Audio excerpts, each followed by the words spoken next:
ஜெபம் செய்வோம். அன்புள்ள ஆண்டவரே, ஏசப்பா, அந்த இரவு வேலைக்காக நன்றி சுவாமி. ஆண்டவரே, மீண்டும் ஒரு விஷயம் ஆண்டவரே எங்களுக்கு இந்த ஸ்லாக்கியத்தை கொடுத்தீர். ஆண்டவரே, இந்த 40 நாள் ஆண்டவரே ஆராதனை ஆண்டவர் ஆசீர்வதித்து தந்திருக்கிறீர். உமக்கு ஸ்தோத்திரம். இந்த நாளிலும் ஆண்டவரே ஏசப்பா, பேச வேண்டிய சத்தியத்தை ஆண்டவர் நீங்கள் பேசுங்க ஆண்டவரே ஏசப்பா. இந்த 7வது நாளிலே ஆண்டவர் எனக்கு கொடுத்த தலைப்பை ஆண்டவரை செம்மையாய் பேச ஆண்டவர் எனக்கு கிருபை தாருங்க. நீங்களே பொறுப்பெடுத்துக் கொள்ளுங்க, வழிநடத்துங்க. இயேசு மூலம் ஜெபங்கள் நல்ல பிதாவே, ஆமென். இந்த நாளில் எனக்கு கொடுத்துருக்க தலைப்பு மீட்கும் விசுவாசி. மீட்கும் விசுவாசி. இந்த லண்டன் காலில் இன்னைக்கு 7வது நாள் எனக்கு கொடுத்துருக்கிறது மீட்கும் விசுவாசி. ஸோ நான் இதை பற்றி இந்த டாபிக் கொடுத்தோடனே இதை பற்றி யோசிக்கும்போது என்ன பேசலாம் அப்படி நான் சிந்திக்கும்போது எனக்கு வந்த சில விஷயங்களை நான் உங்கள் கூட ஷேர் பண்ணிக்கலாம்னு நினைக்கிறேன். மீட்கும் விசுவாசி அப்படின்னு நம்ம சொல்லும்போது பொதுவாக 2 விஷயங்கள் மெயினாக இருக்கும். நம்ம அதை பற்றி பார்க்கலாம். ஆனால் நம்ம வாழ்க்கையில் பிறப்பு முதல் இறப்பு வரைக்கும் நம்முடைய வாழ்க்கை கிறிஸ்துவ வாழ்க்கையாக இருக்குது. ஆனால் கிறிஸ்துவ வாழ்க்கை இருக்கனால நம்ம எல்லாம் ரொம்ப சந்தோஷமாக, நம்ம வாழ்க்கை எல்லாமே ரொம்ப ஹாப்பியாக இருக்குதுன்னு நினைக்கிறீங்களா? அப்படி இல்லை. நம்ம பிறந்தது முதல் நம்ம படிக்கிறதுலையா இருக்கட்டும், நம்ம வேலை செய்கிறதுலையா இருக்கட்டும், இல்லை நம்ம கடந்து வர பாதைகள்லையா இருக்கட்டும், நமக்கு பலவித போராட்டங்கள் இருக்குது, பலவித பலவீனங்கள், அப்புறம் பிரச்சனைகள், இந்த மாதிரி விஷயங்கள் நிறைய நம்ம சந்திக்கிறோம் நம்ம வாழ்நாளில். ஆதி காலத்தில் பார்த்திங்கன்னா மனுஷனோட வாழ்நாள் 100, 120, பழைய ஏற்பாட்டிலெல்லாம் பார்த்தா 500, 600லாம் இருக்குது. இப்போ நமக்கு ஒரு 60, 65 வயசு கிடைக்கிறதே பெரிய விஷயமா இருக்குது. ஏன்னா நிறைய பார்க்குறோம், கண்ணீரஞ்சலி போஸ்டர்லாம் பார்த்தோன்னா 65 தாண்டதே பெரிய விஷயமா இருக்குது. அந்த காலகட்டத்தில் நம்ம இருக்கிறோம். ஆனால் இந்த 65 வருஷத்தை நம்ம ரொம்ப ஹாப்பியாக கழிக்கிறோமா அப்படின்னா இல்லை. நம்ம வாழ்க்கையில், நம்ம வீட்டில் இது மாதிரி பல பிரச்சனைகளை நம்ம பார்க்குறோம். ஆனால் நம்ம கிறிஸ்தவர்களாக இருக்கும்போது நமக்கு ஒரு என்ன ஒரு விஷயம் இருக்குன்னா, இதிலேருந்து நம்ம மீண்டு வர்றதுக்கு, ஒரு ப்ராப்ளம் வர்றதுனாலும் இல்லை ஒரு பிரச்சனைகள் வந்தாலும் இதிலேருந்து நம்ம மீண்டு வர்றதுக்கு நம்மளை ஆண்டவராக இயேசு கிறிஸ்து நம்மளோடு இருக்கிறார். நம்ம ஒரு பெரிய பிரச்சனைகள் இருக்கும்போதோ இல்லை ஏதோ ஒரு கஷ்டமான சூழ்நிலை நம்ம போகும்போதும் அதுலேருந்து நம்மளை மீட்டு கொண்டு வர்றதுக்கு ஆண்டவராக இயேசு கிறிஸ்து நம்மளோடு இருக்கிறார். நான் அதை பற்றி தான் பேச போகிறேன் இந்த நாளிலையும். அப்போது இந்த மாதிரி நம்ம மீட்டு வராருன்னா நம்மக்கிட்ட சில குணாதிசயங்கள் இருக்கும்ல. என்ன சொல்கிறது, நான் யோசித்தது என்னென்னா 2 விஷயங்கள் நான் யோசித்தேன். இப்போ இந்த மாதிரி நம்ம ஒரு விஷயத்தில் இருக்கும்போது கடவுள் எப்படி நம்மளை தூக்கி விடுறாருன்னா 2 விஷயம். அதில் முதலாவது விஷயம் விசுவாசம் அப்படி நம்ம எடுத்துக்கிட்டோன்னா, இந்த அதை இங்கிலீஷில் சொல்லணும்னா பிலீவ். 100% நம்ம கடவுளை நம்புகிறோம். இந்த 100% நம்புகிறோம் எப்படின்னா, இப்போ பைபிளில் எல்லாரும் நம்ம பார்க்குறோம். பைபிளில் பார்க்குறது எல்லாமே பார்த்திங்கன்னா கடவுளோடு பேசினவர்கள். இப்போ பழைய ஏற்பாட்டிலேருந்து புதிய ஏற்பாடு வரைக்கும் கடவுளோடு பேசினவர்கள், கடவுளை பார்த்தவர்கள், இந்த மாதிரி விஷயங்கள் அவங்கெல்லாம் கடவுளை நம்பினாங்க. ஆனால் செல்வராஜ் ஐயா முதல் நாள் சொன்ன மாதிரி நம்ம கடவுளை அறிந்து அவரை விசுவாசிக்கிறோம். அதை நம்ம 100% விசுவாசிக்கிறதுனால தான் நம்ம வாழ்க்கையில் பல பிரச்சனைகள், பல போராட்டங்கள் வந்தாலும் நம்ம அதிலேருந்து மீண்டு வரோம். அப்படி நான் யோசிக்கும்போது எனக்கு ஒரு சயின்டிஸ்ட் ஒருத்தர் ஞாபகத்துக்கு வந்தார். அதாவது 100% நம்பிக்கையாக இருந்தால் நம்ம வாழ்க்கையில் எந்த ஒரு விஷயத்தையும் நம்ம மேற்கொண்டு மேலே வந்துடலாம். உங்கள் எல்லாருக்கும் தெரியும், ஒரு பெரிய சயின்டிஸ்ட் அமெரிக்கா நாட்டில் உள்ள ஒரு தாமஸ் ஆல்வா எடிசன். இவர் பார்த்திங்கன்னா நிறைய தயாரிப்புகள், அவரோட இன்வென்ஷன் நிறைய தயாரிப்புகள் இருக்குது. ஆனால் ஒரே ஒரு தயாரிப்பு மட்டும் அவர் ரொம்ப கஷ்டப்பட்டார். என்ன அப்படின்னா பல்பு, குண்டு பல்பு. நம்ம முதல்ல நம்ம இப்போ இல்லை, நான் சின்ன வயசில் இருக்கும்போது நீங்களாம் பார்த்துப்பேன் குண்டு பல்பு. இப்போ எல்இடி அதெல்லாம் போயிடுச்சு. நீ போகிற காலத்தில் ஏஐ மூலியமாக வரும். ஜஸ்ட்டு நம்ம பேசினாலே போதும்னு நினைக்கிறேன். இனிமேல் பாஸ்வேர்டு மாதிரி சிஸ்டிலாம் வராது, நான் அப்படி தான் நினைக்கிறேன். ஸோ அப்போ அந்த குண்டு பல்பை அவர் கண்டுபிடிக்கிறதுக்கு நான் சும்மா படித்ததில் எப்படியும் ஒரு 800, 900 ஃபெயிலியர் அவர் பார்த்துருக்கிறார். ஆனால் அவர் கைவிடவே இல்லை. ஏன்னா அதன் மேலே அவருக்கு இருந்த நம்பிக்கை, 100% நம்பிக்கை.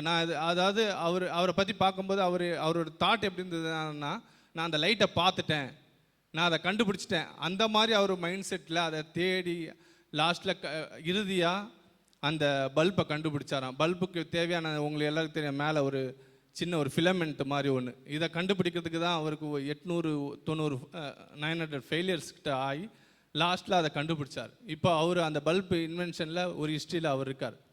இதுபோல் நம்ம விசுவாச வாழ்க்கை எப்படி இருக்குது, கடவுளுக்குள்ளே நம்ம விசுவாசம் எப்படி போயிட்டுருக்கு. விசுவாசத்தின் மூலயமா நான் சொன்ன மாதிரி நம்ம ஒரு ஒரு வெற்றியை பெற்றுடலாம், இல்லை கர்த்தர்கிட்ட வந்து நம்ம பெனிஃபிட்டை பெற்றுடலாம், இல்லை கர்த்தர்கிட்ட வந்து நிறைய நமக்கு தேவையான ஆசீர்வாதங்களை பெற்றுடலாம். ஆனால் சில நேரம் நம்ம இடறி போயிடுறோம்ல, சில நேரம் நமக்கு அதுலேருந்து வெளியே வர முடியாத சூழ்நிலை என்னென்னா, அந்த கடவுள் பாதையில் போகும்போது நம்ம சில நேரம் நம்ம கொஞ்சம் பயந்துடுறோம், சில விஷயங்களை நினச்சி பயந்துடுறோம். கடவுள் இருக்காரு அந்த விசுவாசத்தில் போயிட்டு இருக்கும்போது திடீர்னு ஒரு சோதனைகள் வரும்போது நம்ம பயந்து நம்ம அதுலேருந்து விலகிடணும். இதுக்கு உதாரணமாக நான் வந்து பேதுரு எடுத்திருக்கிறேன். பேதுரு மத்தேயு 14ஆம் அதிகாரம் 29 பார்த்தீங்கன்னா, யாரும் படிக்கணும், அவர் வந்து இவங்க இதில் கடலில் போகிறாங்க. கடலில் பாதி தூரத்தில் போயிட்டு இருக்கும்போது திடீர்னு கடல் கொந்தளிக்குது, காற்று அதிகமாக வீசிக்கிறதுனால கொந்தளிக்குது. அப்போ இது உள்ளே இருந்தவங்க எல்லாரும் கடவுளோடு இருந்தவங்க தான், கடவுளோடு விசுவாசத்தின் பாதையில் நடந்தவங்க தான். அப்போ அவங்க அதை பார்க்குறாங்க. பார்க்கும்போது திடீர்னு ரொம்ப பயந்து அழகஞ்சு என்ன பண்ணுறதுன்னு தெரியாமல் அப்போது குக்கு சவுண்டு கொடுக்குறாங்க. அப்போ ஆண்டவராக இயேசு கிறிஸ்து கடலில் நடந்து வர்றார். ஆனால் அவங்க பார்வையில் அது யாருன்னு தெரியல. ஆனால் உடனே என்ன பண்ணுறாங்க, கடவுள்கிட்ட கேட்குறாங்க, நீங்கள் கடவுள் தானா, இயேசுநாதர் தானா, அப்போ நான் எப்படி நம்பட்டும் அப்படின்னு கேட்கும்போது ஆண்டவர் சொல்கிறார், நீ நடந்து வா அப்படின்னு. அப்போது அந்த நடக்கும்போது அவர் ஃபஸ்ட்டு பார்த்தீங்கன்னா கொஞ்சம் ஸ்டெப்பு நடக்கிறார், அது விசுவாசம். திருப்பி காற்றடித்து அந்த இடத்துல பார்த்தீங்கன்னா ஒரு பயத்தின் நிமித்தமாக திருப்பி உள்ளே போகிறாரு. ஆனாலும் ஆண்டவர் அவரை தூக்கி விடுகிறார். ஸோ அப்போ நம்ம விசுவாசம் நான் சொன்ன மாதிரி நம்ம வாழ்க்கையில் ஒரு விசுவாசியாக இருக்கிறோம், நமக்கு எல்லா சூழ்நிலையிலும் நம்ம மீண்டு வரணும் அப்படின்னா நம்ம வாழ்க்கையில் 100% விசுவாசம் வேணும். ஏதோ ஒரு சூழ்நிலை வருது, நம்ம கடவுளை விட்டு வேறு விஷயங்களை நம்ம நோக்கி பார்க்கும்போது அதில் வந்து நம்ம வெளியே வர முடியாது, வந்தாலும் கொஞ்சம் லேட் ஆகும். ஆனால் கடவுளை 100% நம்பும்போது நமக்கு அந்த ஆசீர்வாதத்தை ஆண்டவராக இயேசு கிறிஸ்து தருகிறார். என்னோடய வாழ்க்கையில் கூட இப்போ நானும் சின்ன பிள்ளையிலேருந்து அப்பா அம்மா எல்லாம் கிறிஸ்டின் ஃபேமிலி தான், எல்லாம் வளர்ந்து வரும். ஆனாலும் சில போராட்டங்கள் சில விஷயங்கள்லாம் நம்மளையும் பாதிக்க தான் செய்யுது. அப்படி ஒரு விஷயத்த நான் இந்த நேரத்தில் சொல்லலாம்னு நினைக்கிறேன். என்னென்னா, ஒரு 3 இயர்ஸ்க்கு முன்னாடி பாக்கியம் பாட்டி வந்து இறந்த டைம் நினைக்கிறேன். நான் செஞ்சுட்டு இருந்த வேலை வந்து அப்போது ஒரு நல்ல வேலை தான், நல்ல வேலை, ப்ராஜெக்டில் இருந்துட்டு இருந்தேன். அப்போ திடீர்னு பார்த்தா ஒரு 2 மந்த்ஸு முன்னாடி ஒரு 3 மாதத்துக்கு முன்னாடி எனக்கு ஹெச்ஆர்லேருந்து ஒரு மெயில் வருது, உங்களுக்கு பிப்ரவரி இல்லை மார்ச்சில் லாஸ்ட் டேட் அப்படின்னு. எனக்கு ஷாக்கிங்காக இருந்தது, ஒன்றுமே எனக்கு புரியல. நான் அப்போல்லாம் சர்ச்சில் தான் இருக்கேன். சர்ச்சில் ரொம்ப நம்ம தான் சில விஷயங்களில் ஆக்டிவிட்டியாக இருப்போம்ல. அப்படி இருக்கும்போது நமக்கு திடீர்னு இப்படி ஒரு நியூஸ், உங்களுக்கு இது மாதிரி உங்களுக்கு இந்த டேட் லாஸ்ட் டேட் அப்படி சொல்லி மெயில் வந்தது. நல்ல வேலை, நான் எதிர்பார்க்காத கடவுள் மூலிமா எனக்கு கிருபையாக கிடைத்த வேலை. அப்போ எனக்கு அப்படி ப்ராஜெக்ட் டீம் க்ளோஸ் பண்ணுறாங்க, இந்தியாவுக்கு போகுது, அதனால் நீங்கள் எங்களுக்கு தேவையில்லை அப்படின்னு சொல்லி எனக்கு மெயில் வந்துச்சு. நான் அப்போ ரொம்ப உடஞ்சி போயிட்டோம், நான் என் ஃபேமிலி. ஏன்னா என்னோடய சம்பளம் மட்டும்தான், அப்போ கல்யாணம் ஆன புதுசு. அப்போ என்ன பண்ணுறதுனே தெரியல. நாங்கள் விசுவாசம் கடவுள் மேலே நம்பிக்கையாக இருந்தாலும், ஆனால் பயம் என்னை இன்னொரு பக்கம் ஆட்டி படிச்சுட்டு இருந்தேன். ஏன்னா அந்த 2 மந்த்ஸில் நான் ஒரு 1.5 மந்த் வந்து நிறைய சர்ச் பண்ணேன். ஏன்னா என்னோடது ஆயில் அண்ட் கேஸ் கம்பெனி சென்னையில் ரொம்ப கம்மி, ஆனாலும் கிடைக்கிறது ரொம்ப அபூர்வம். கிடைச்சாலும் நான் நினைக்கிற சம்பளம் கிடைக்குமான்னு தெரியாது அந்த சூழ்நிலை. அப்போ அந்த நேரத்தில் அப்படி பார்த்துட்டு இருக்கும்போது எனக்கு என்னன்னு தெரியல, அந்த டெத்தில் பாஸ்டர் இருந்தார். பாஸ்டர்கிட்ட சொல்லி ஃபீல் பண்ணி அழுதுட்டு இருந்தேன். பாஸ்டர் கூட ப்ரேயர் பண்ணார், என்ன சரியாயிடும், பார்த்துக்கலாண்ணா, இல்லைனா வேறு ரெஸ்யூம் கொடுங்க, வேறு எங்கேயா பார்த்துக்கலாம் அப்படின்ற ஒரு சூழ்நிலை. நானும் சரி ஓகே நடக்கும் பார்க்கலாம். ஆனால் விசுவாசம் நீங்கள் சொன்ன மாதிரி அந்த நேரம் இந்த மாதிரி சூழ்நிலை நீங்களும் ஃபேஸ் பண்ணியிருப்பீங்க. நிறைய உங்களுக்கு வேறு சூழ்நிலை இருக்கும், எனக்கும் அதே மாதிரி நேரம் தான். ஆனால் பயம் ஒரு பக்கம் இருந்தாலும் நாங்கள் அப்போது நானும் ஒய்ஃபாக இருக்காங்க, ப்ரேயர் பண்ணோம். இப்போது ஒரு பொருத்தனை பண்ணி ப்ரேயர் பண்ணோம். அந்த நாள் நெருங்கி வந்துக்கிட்டே இருந்தது. வர எனக்கு ரொம்ப பயம். ஏன்னா அடுத்த மாதம் என்ன பண்ண போகிறதுன்னு தெரியல. அவங்களே வேலைக்கு போகல. அந்த நேரத்தில் ஒரு குழந்தை இருந்தது, சின்ன கை குழந்தை. அப்போது ரொம்ப பயந்த சூழ்நிலைகள். அப்புறம் பார்த்தீங்கன்னா திடீர்னு நாங்கள் ப்ரேயரும் பண்ணிட்டு இருந்தோம். டெய்லி வீட்டில் ப்ரேயர் பண்ணுவோம். இன்னும் அதிகமாக ப்ரேயர் பண்ணுவோம். அதுக்கு முன்னாடி கொஞ்சம் கம்மியாக இருந்தது, அதுக்கப்புறம் அதிகமாக ப்ரேயர் பண்ணோம். அப்புறம் பார்த்தோன்னா அந்த லாஸ்ட் டேட்டுக்கு ஒரு 2 நாளைக்கு முன்னாடி நான் என்னோடய செட்டில்மெண்ட்டை பற்றி பேசும்போது பார்த்தோன்னா அவங்க சொல்கிறாங்க, உங்களோட வேலையை நாங்கள் ஹோல்டு பண்ணி வச்சுருக்குறோம் அப்படின்னு. அப்போ எனக்கு நம்பவே முடியல. உண்மையாக இப்போ நினச்சாலும் எனக்கு ஒரு மாதிரி தான் அது ஃபீல் ஆகுது. ஏன் ஹோல்ட் பண்ணி வச்சுக்கிங்கன்னா, ஒரு டிஸ்கஷன் போய்ட்டுருக்கு, நான் உங்களுக்கு சொல்கிறேன் அப்படின்னு சொல்லிட்டாங்க. நீங்கள் கண்டினியூ பண்ணுங்கள், உங்கள் வேலையை கண்டினியூ பண்ணுங்கள், சென்னையிலேருந்தே கண்டினியூ பண்ணுங்கள் அப்படின்னு.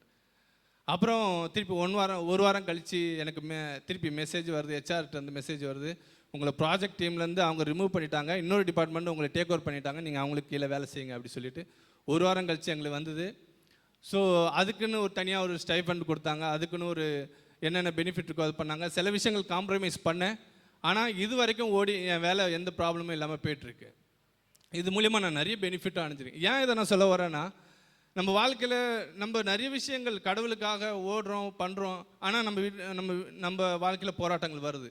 ஆனால் அந்த நேரத்தில் தான் நம்ம ரொம்ப 100% விசுவாசமாக இருக்கணும். இந்த பேதுருவை பற்றி நான் சொல்லும்போது சொன்னேன்ல, அவர் விசுவாசமாக தான் நடந்தார், ஆனால் பயத்தின் காரணமாக அவர் தண்ணிக்குள்ளே மூழ்கினார். ஆனாலும் ஆண்டவருடைய கிருபை அவரை தூக்கி விட்டது. இன்னைக்கு கூட பாட்டு பாடணும், பாஸ்ட் பண்ண நம்புவேன் இயேசு ஒருவரை, நம்ம அவரை தான் நம்பி ஆகணும்.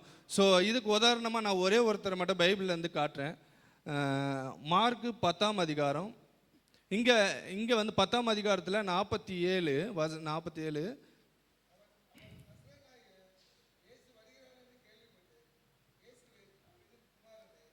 எனக்கு இறங்கும்.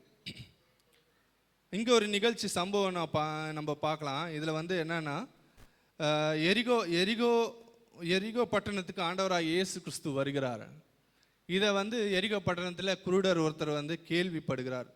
அதாவது ஆண்டவராக இயேசு கிறிஸ்து இது மாதிரி அவர் எல்லா நாட்டையும் அடைந்துட்டு திருப்பி இப்போ எரிகோ பட்டணத்துக்கு வருகிறார் என்று அங்கே ஒருத்தர் பிச்சை எடுத்துகிட்டு இருக்கிற ஒரு புவரான மனிதன் கேள்விப்படுகிறார். அவர் பார்க்கல, அவர் ஆண்டவரை அதுக்கு முன்னாடி பார்த்ததில்லை. அவரை பற்றின ஒரு நியூஸ் மட்டும் அவர் கேள்விப்பட்டிருக்கிறார். என்னன்னா, ஆண்டவராக இயேசு கிறிஸ்து வருவார், அவர் நமக்கு சுகம் கொடுப்பார் அப்படின்னு. அப்போ அந்த சூழ்நிலையில் நீங்கள் இன்னும் பார்த்தீங்கன்னா, இன்னும் ஆண்டவர் வந்துட்டார், அந்த ஸ்ட்ரீட்டில் வராரு. அடுத்தது 48வது வசனம் பாருங்களேன்.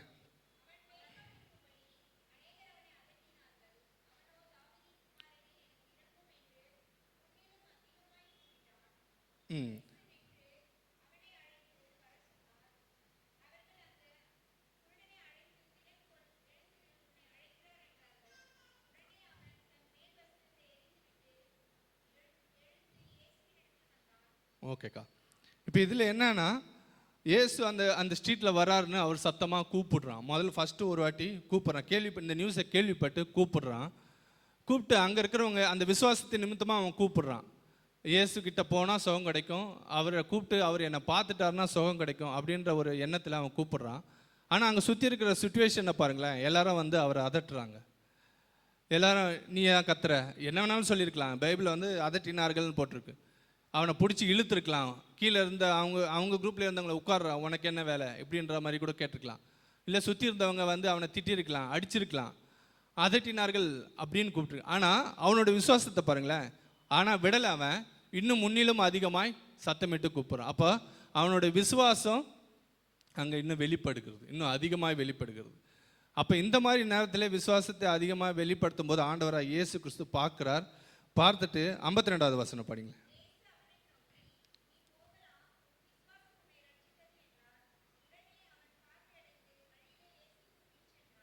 பார்த்தீங்களா? 52வது வசனத்தில் அவர் சொல்கிறாரு, உன் விசுவாசம் உன்னை ரட்சித்தது. விசுவாசன்றது என்ன, நான் சொன்னது தான், 2 விஷயந்தான். அதில் முதல்ல நார்மலாக கூப்பிட்றான் விசுவாசத்தின் நிமித்தம். ஆனால் அவனோட சுற்றி இருக்கிற விஷயங்கள் எல்லாமே அவனை அதட்டுது, அவனை வேறு மாதிரி இழுக்குதுன்னு வச்சிங்களேன், புல் பேக் பண்ணுது. ஆனாலும் அவன் விடலை, இன்னும் அதிகமாக சத்தமாக விசுவாசத்தோட கடவுளை நோக்கி கூப்பிடுறான். ஆண்டவர் அவனை பார்க்குறார். பார்த்து அவன் சுகம் அடைகிறான், அவன் பார்வை திருப்பி கிடைத்தது என்று போட்டிருக்கு.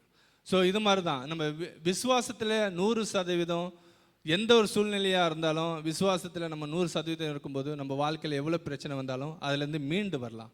விசுவாசியாக இருக்கிற நம்ம அதுலேருந்து மீண்டு வரலாம். சரி, இது நான் சொன்னேன். ஒன்று, விசுவாசம் நம்மளை வந்து மீட்கும். ரெண்டாவது வந்து பார்த்திங்கன்னா, ஃபஸ்ட்டு வந்து விசுவாசம் மீட்கும் சொன்னேன், பிலீவ் மீட்கும். ரெண்டாவது நான் எழுதியிருக்கிறது தேவ விசுவாசத்தின் கூடிய கிறிஸ்துவ வாழ்க்கை. வெறும் விசுவாசம் மட்டும் நம்மளை மீட்டிடுமான்னா இல்லை, கூட இந்த கிறிஸ்துவ வாழ்க்கையும் தேவ விசுவாசத்தின் கூடிய கிறிஸ்துவ வாழ்க்கையும் வேணும். பிலீவ், இது வந்து பிலீவராக இருக்கணும். நம்ம பிலீவராக இருக்கணும் அப்படின்னா வெறும் விசுவாசத்தின் மட்டும் இல்லை, நம்ம வாழ்க்கையில் எப்படி நம்ம கிறிஸ்துவ வாழ்க்கையை ஓட்டுறோம், கிறிஸ்துவ வாழ்க்கையை நம்ம எப்படி கொண்டு போகிறோம், பக்தியில் எப்படி இருக்கிறோம், கடவுளோட பக்தியில் நம்ம எப்படி இருக்கிறோம், கடவுளோட விசுவாசத்தில் எப்படி இருக்கிறோம், மற்றவங்களோட அன்பில் நம்ம எப்படி இருக்கிறோம். நம்ம சர்ச்சை தாண்டி வெளியில் போய் அவுட் சைடு வேலையிலையா இருக்கட்டும், இல்லை வீட்டு பக்கத்துலையா இருக்கட்டும். வீட்டு பக்கத்துலன்னு சொன்ன ஒன்று தான் ஞாபகம் இருக்குது. இப்போ எல்லாம் இப்போ எங்கள் வீட்டில் எங்கள் அப்பாவை பார்த்துருக்கேன், சர்ச்சில் நல்லா இருப்பேன். ஆனால் சில இடத்துல நாங்கள் சின்ன வயசில் வீட்டில் ஏதாவது அங்கே வீட்டு ஏரியாவில் ஒரு ஏதாவது பிரச்சனை வந்துன்னா சண்டையில் நாமளாக இது பண்ணுறவங்க எல்லோரும் பண்ணுறவங்க தான் பேர்ட் வேர்ட்ஸ்லாம் பேசுவார். நம்ம அப்படி இருக்கிறோமா யோசிச்சு பாருங்கள். ஆனால் இருப்பீங்க, கண்டிப்பாக இருப்பீங்க, யாரும் அப்படி சொல்ல முடியாது. நான் பார்த்துருக்கேன், நம்ம சர்ச்சு விசுவாசிகளே 4-5 பேர் நான் சின்ன வயசில் பார்த்துருக்கேன். நான் சொல்ல முடியாது, எங்கள் அப்பாவை மட்டும்தான் நான் சொல்ல முடியும். ஸோ இது எப்படி இருக்குன்னா, நம்மளோட கிறிஸ்துவ வாழ்க்கை எப்படி இருக்குன்னு தான் நாங்கள் கொஸ்டின் இது. ஏன்னா நம்ம ஒரு விஷயத்துலேருந்து மீட்கப்படணும், ஒரு விஷயத்துலேருந்து நம்ம பாதுகாத்து நம்முடைய ஐக்கியத்தை ஆண்டவரோடு கடந்து கொண்டு போகணும், ஒரு சந்தோஷமான லைஃப் கொண்டு போகணும். 2 விஷயம். முதல்ல விசுவாசம், 100% விசுவாசம் வேணும்னு சொன்னேன். கர்த்தரை அப்படியே நம்பணும் 100%. ரெண்டாவது விசுவாசத்தைக்கூடிய கிறிஸ்துவ வாழ்க்கையை நம்ம வாழணும். அதுக்கு நான் சொன்ன மாதிரி மன்னிப்பு நம்மக்கிட்ட இருக்குதுங்களா, உதவி மற்றவங்களுக்கு உதவி செய்வது, இந்த மாதிரி விஷயங்கள்லாம் நம்மக்கிட்ட இருக்குங்களா, இன்றைக்கி நம்ம சீர்தூக்கி பார்க்க வேண்டிய நேரம் இது. ஏன்னா இதுக்கு உதாரணம் சொல்லணும்னா நம்ம ஆண்டவராகிய இயேசு கிறிஸ்துவே சொல்லலாம். ஏன்னா அவர் தானே நமக்கு ரோல் மாடலே, அவர் தானே நம்ம பின்பற்றுகிறோம். அப்போ அவரை தானே நம்ம ஃபாலோ பண்ணணும். அப்போ அவரோட கேரக்டரையே நம்ம இதில் எடுத்துக்கலாம். பிலிப்பியர் 2ஆம் அதிகாரம் 6லேருந்து 11 வரை, 6-7 படிங்க. இப்போ 6-7.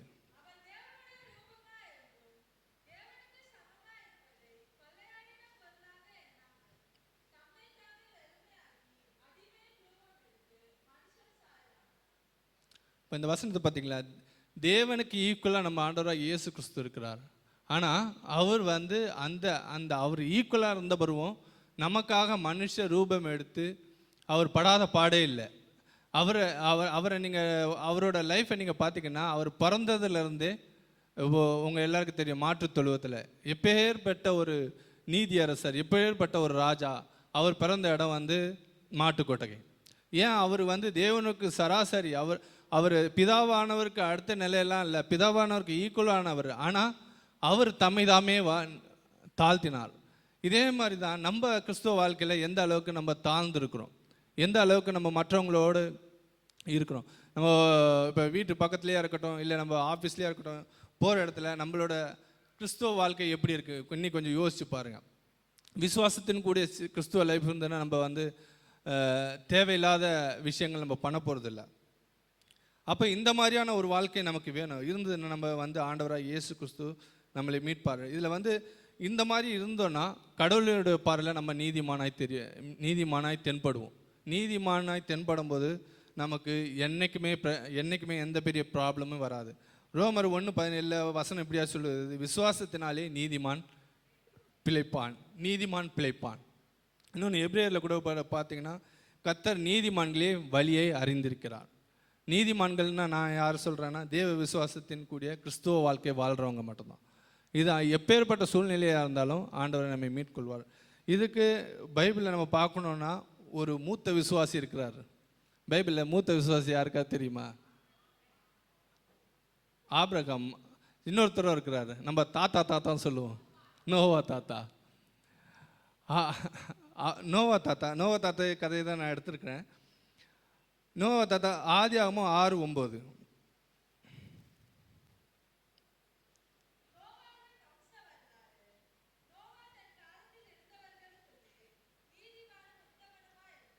போதுமா? நோவா பார்த்தீங்களா, அவரோட கேரக்டர், அவரோட ஹைலைட்டு கடவுள் என்ன சொல்கிறாருன்னா, நீதிமானும் உத்தமனுமாக இருந்தார் அவரோட நாட்களில். அவர் எப்படி அவரோட நாட்கள்னால் அந்த நாட்களில் பார்த்திங்கன்னா அந்த பூமியில் ஃபுல்லாக பாவம் பெருகி இருந்தது. ஆனால் நான் யோசிச்சு பார்க்குறேன், நோவா ஒருவேளை நோவான்ற ஒரு கேரக்டர் இல்லைன்னா நம்மளாம் வாஷ் அவுட் ஆகிருப்போம். மனுஷ இனமே இருந்திருக்காதுன்னு நினைக்கிறேன். ஏன்னா நோவா காலத்தில் தான் அவங்க எல்லாருக்கும் தெரியும், பூமியை ஆண்டவர் மழையினால் இது பண்ணார், அழித்தார். அப்போ அந்த நேரத்தில் பார்த்தீங்கன்னா உங்கள் எல்லாருக்கும் இந்த கதை தெரியும், நான் அதனால் ரொம்ப டீட்டெயிலாக போகலை. அப்போ ஆண்டவராகிய இயேசு கிறிஸ்து பார்க்குறாரு, அந்த பூமியை பார்க்குறாரு. பார்க்கும்போது நோவாவோட குடும்பமும் மட்டும்தான் நான் சொன்ன மாதிரி இந்த தேவ நம்பிக்கையோட கூடிய கிறிஸ்துவ வாழ்க்கை வாழ்ந்தாங்க. அவங்க அங்கே சுவிசேஷம் சொல்லி அந்த நாட்டில் இருக்கும்போது ஆண்டவர் பார்க்கிறார், இந்த மாதிரி பாவம் செய்துட்ருக்குறாங்க. அப்போ இந்த இடத்துல இருந்து நம்ம இந்த உலகத்தை அழிக்கணும் அப்படின்னு முடிவு எடுக்கும்போது ஆண்டவரை இயேசு கிறிஸ்து பார்க்குறார். அப்போது அங்கே வந்து நோவாவும் அவர் குடும்பமும் கடவுளோடு ஐக்கியத்திலோடு இருக்கிறாங்க. ஆண்டவர் கடவுள் என்ன சொல்கிறார் என்றால், உத்தமனும் நீதிமானுமாய் அவர் முன்னாடி தெரிகிறார். அதனால ஆண்டவர் என்ன பண்ணுறாரு, அவனை மட்டும் காப்பாற்றணும்னு முடிவு பண்ணுறார். ஏன் அப்படின்னா, நான் சொன்ன மாதிரி விசுவாசத்தின் கூடிய லைஃப், ஆண்டவரோட இயேசு கிறிஸ்துவ விசுவாசத்தின் கூடிய லைஃப் இருக்கனால ஆண்டவர் அவனையும் அங்கே இருக்கிற விலங்குகள் எல்லா விலங்குகளையும் ஆண்டவர் காப்பாற்ற நினைக்கிறார். ஆனால் நீங்கள் யோசித்து பார்த்தீங்கன்னா, அவன் நோவா அந்த கெட்டிகிட்டு இருக்கும்போது அங்கே இருந்த மக்கள்லாம் ரொம்ப ஏளனமாக பேசியிருப்பாங்க. ஆனால் நான் என்ன நினைக்கிறேன், மொத்தமாக ஆண்டவரை அழித்திருக்கலாம், ஆனால் அழிக்கலை. ஏன் அழிக்கலைன்னா, அவர் பார்வையில் நோவா வந்து நீதிமானாய் தென்படுகிறான். அந்த ஒரு ரீசன்னால் நோவா குடும்பம் அங்கே பாதுகாக்கப்படுகிறது. இந்த நாளிலும் கூட நம்ம கூட ஒரு முடிவு எடுக்கணும்னா என்னென்னா, கடவுளுக்குள்ள வாழ்க்கை நான் வந்து செம்மையான வழியிலே கொண்டு போவேன். எந்த ஒரு சூழ்நிலையாக இருக்கட்டும், எந்த ஒரு சுச்சுவேஷன் நமக்கு வேறு மாதிரி இருந்தாலும் சரி, நான் கடவுளுடைய பார்வையில் கடவுளுக்கு நேராக நீதிமானாய் தென்படுவேனா? என்னுடைய வாழ்க்கையில், சர்ச்சு வாழ்க்கையிலும் சரி, இல்லை வெளியில் எங்கே போனாலும் சரி, கடவுளுக்கு நான் ஒரு உண்மையான மகனாக இருப்பேனா என்று நம்ம இன்றைக்கி சிந்தித்து பார்க்க வேண்டும்.